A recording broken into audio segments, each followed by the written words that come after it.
The third thing that I want you to know about purity is this. Virginity and abstinence are not synonyms for purity. They're not. A better synonym for purity might be holiness.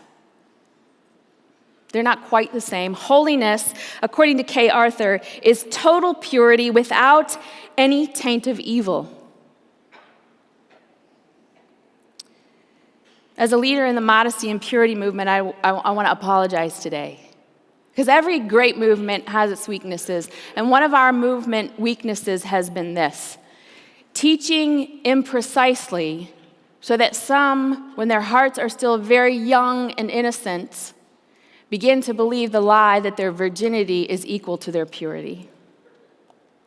And what I mean when I say we've taught imprecisely is that we have failed to include in our teaching the celebratory instruction that's all through Scripture for the act of sex.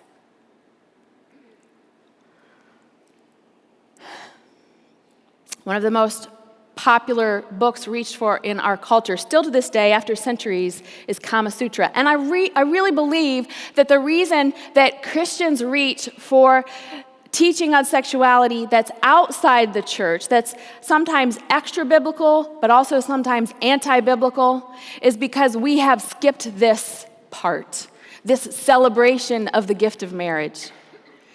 And so, after centuries, people are still reaching for this book written by Vatsyayana, and it claims to be the first book written on sexual pleasure. Now, there's recently one writer who wrote a book called Sex for Dummies, and you have to be dumb to read it, wrote this: Christian and Jewish texts and teachings contain no mention of sex. In fact, these two religions make little or no connection between sex and worship at all. So I'm going to blow this dude out of the water. Are you okay with that? In truth, Christianity alone boasts a book dedicated to the gift and the celebration of sexual pleasure. You know its name, Song of Songs. Now, here's the thing. In this unashamed celebration of sexual pleasure, this book was written 1,320 years before Kama Sutra. How is that for a thrashing? Yeah.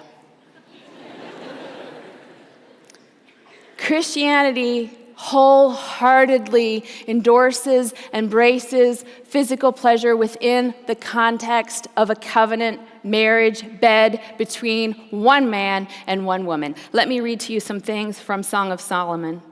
Let him kiss me with the kisses of his mouth, for your love is more delightful than wine. Pleasing is the fragrance of your perfume. Your name is like perfume poured out. No wonder the maidens love you. Take me away with you. Let us hurry. Let the king bring me to his chambers. That's the PG stuff I can read from the book.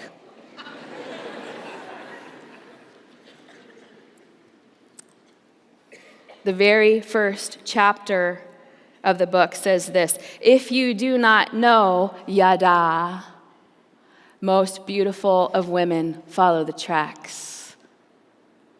And it's an invitation to learn not only the covenant, spiritual, emotional purposes of sexuality, but the physical pleasure. Sex, it was created in part for your pleasure. But be careful in the quest, or you will rob yourself and limit yourself to a gift that is merely physical, that never really reaches the full pleasure that God intends for you. Pleasure and purity are not opposites.